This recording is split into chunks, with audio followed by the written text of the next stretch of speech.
Good morning. What's up, Kansas City? Today we are here with Mr. Howard Corney, a legacy in our community, a historian in our community. He's a landmark in our community, and very few people really know who Mr. Corney is. So today we're here at his wonderful home, which he built. He's a contractor. He built this home. It's beautiful. It's very neatly tailored and detailed, and it has a lot of keen features to it, and it's exciting to be here this morning. And it's exciting to be here with a gentleman that I call my friend, my mentor, and my elder statesman, Mr. Howard Corney. Good morning to you, Mr. Corney. Good morning to Mr. Ferguson. Mr. Ferguson. Yeah. Okay.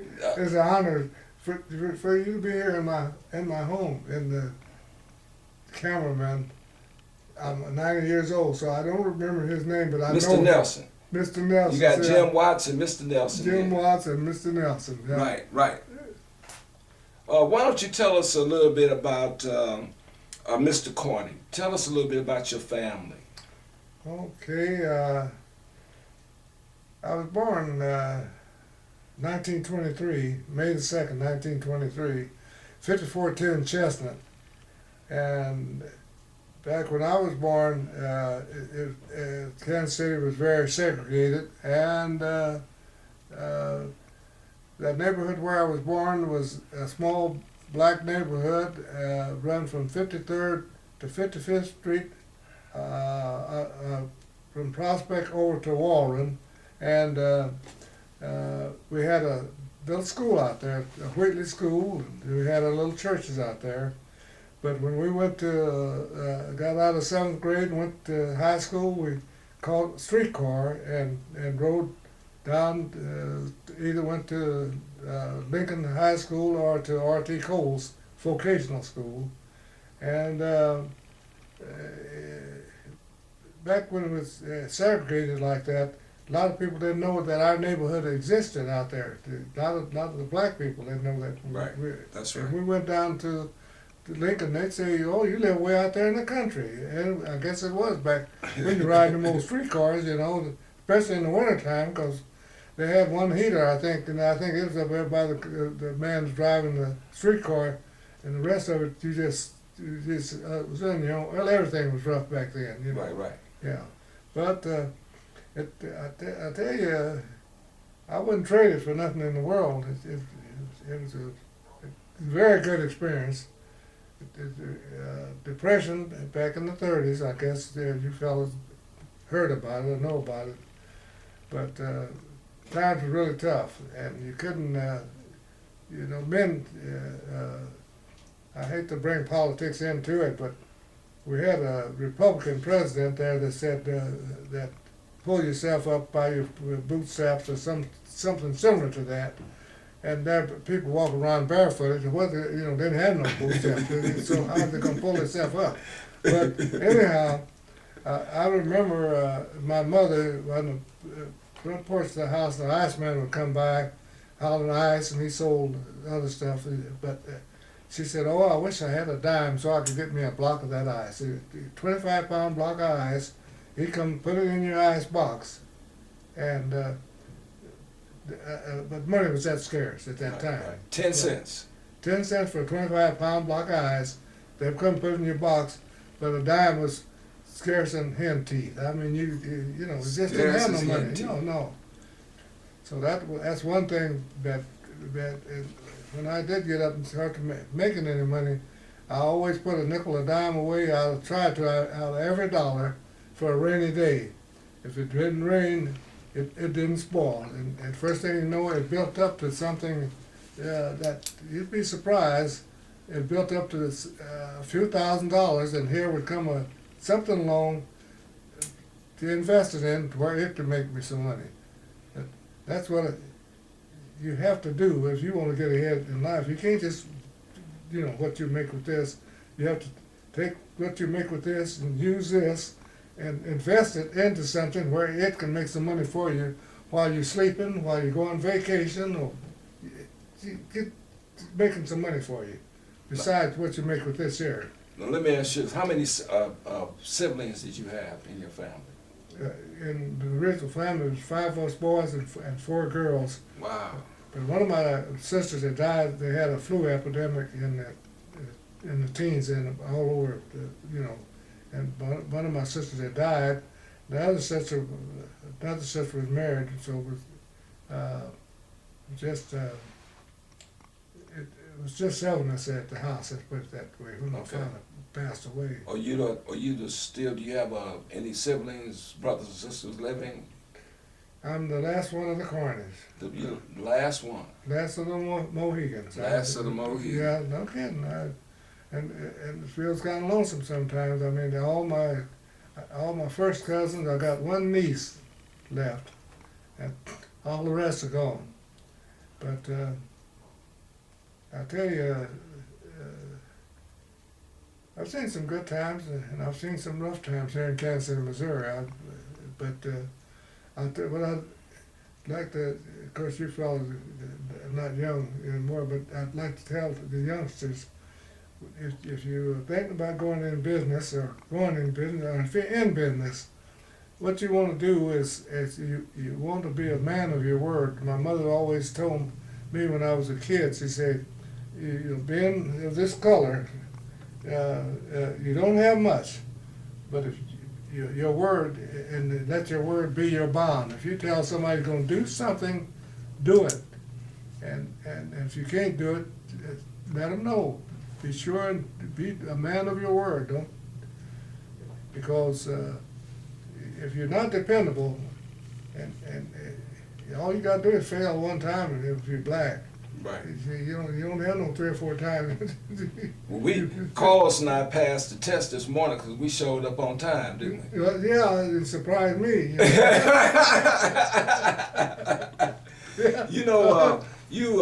What was the name of your construction company? CC Excavating and Construction Company. Yeah, why don't you talk a little bit about your experience at CNC Excavating? Okay, I started in 1957. A white boy and I were trucking together, and this white fella had a old International Health floater. It was antique, and we knew him, and we talked to him, and he said that he'd sell it to us, and he sold it to us. It wasn't a pile of junk, because we didn't know. And then, of course, it was a basement being dug. Digging at 55th and Montgall. I'm getting old, but I'm trying to think. The black contractor was building that house. Anyhow, Don Dillon and I had the contract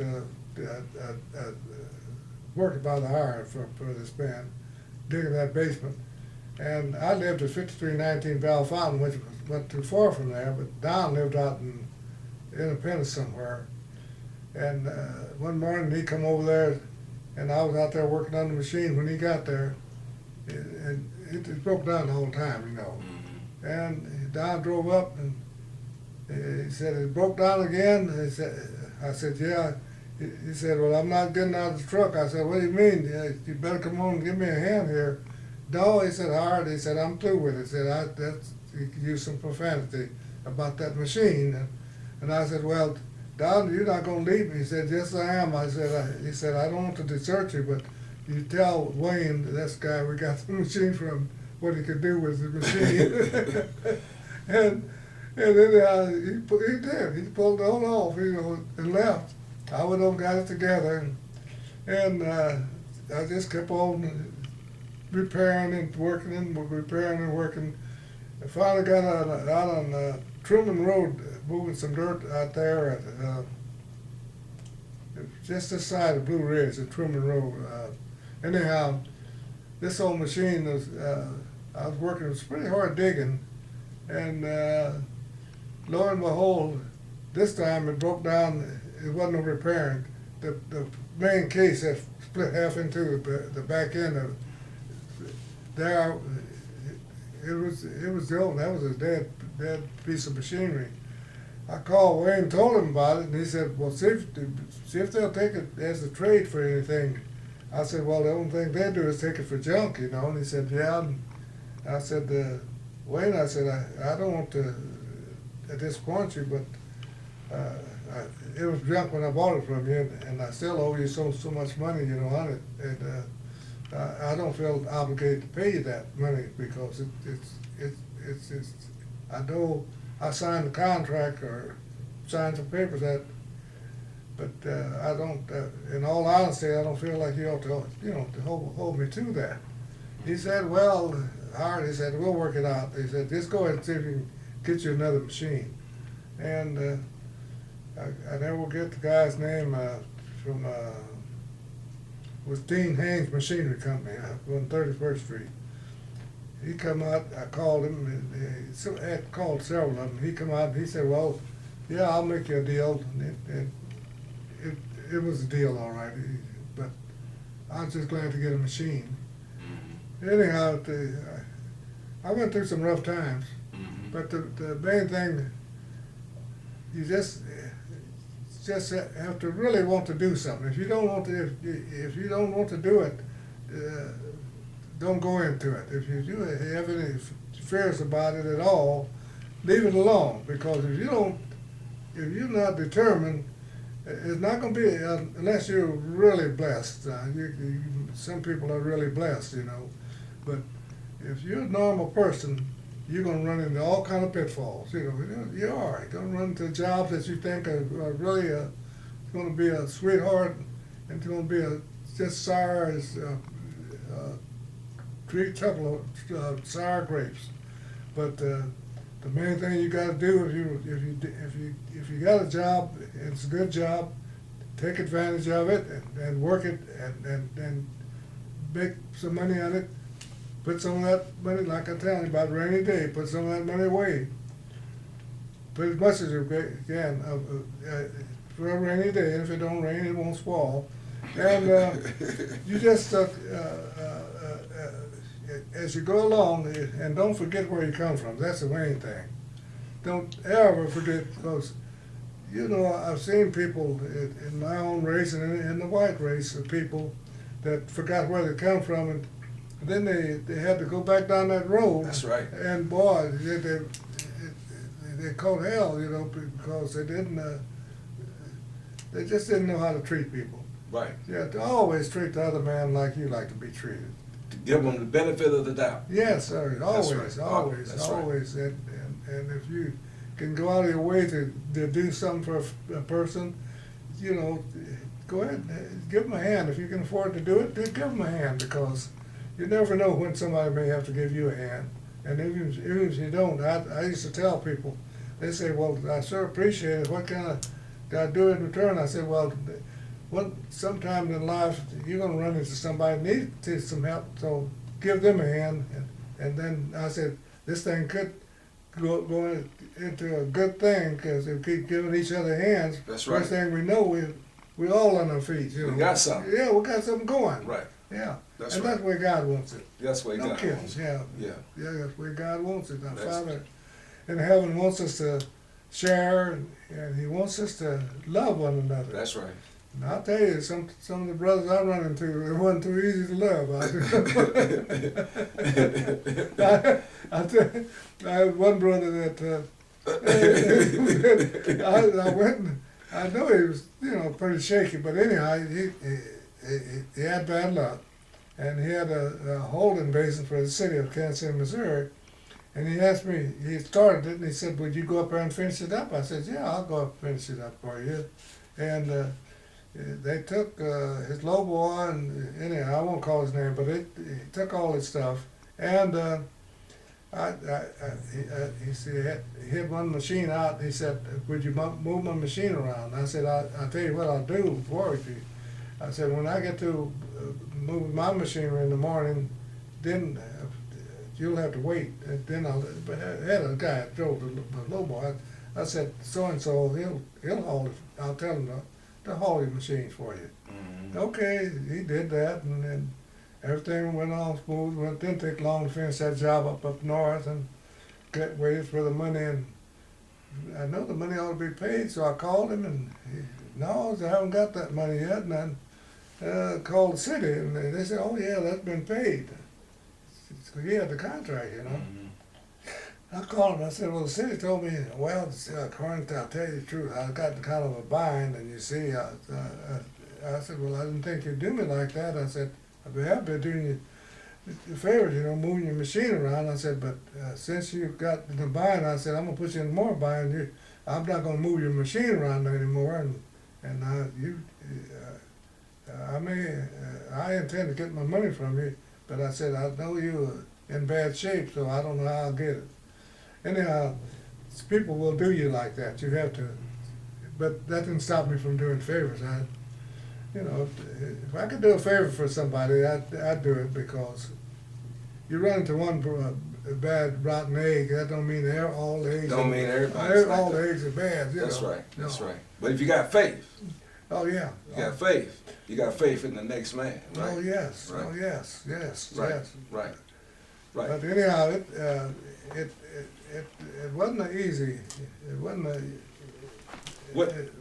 What do you think was one of your more premier jobs that you did, and a job that you were pretty proud of? I kind of proud of the job.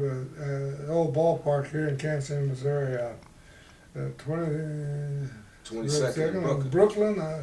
Yeah. 22nd in Brooklyn. We got the contract from I can't call the name of the company. They were out of Kentucky, I think.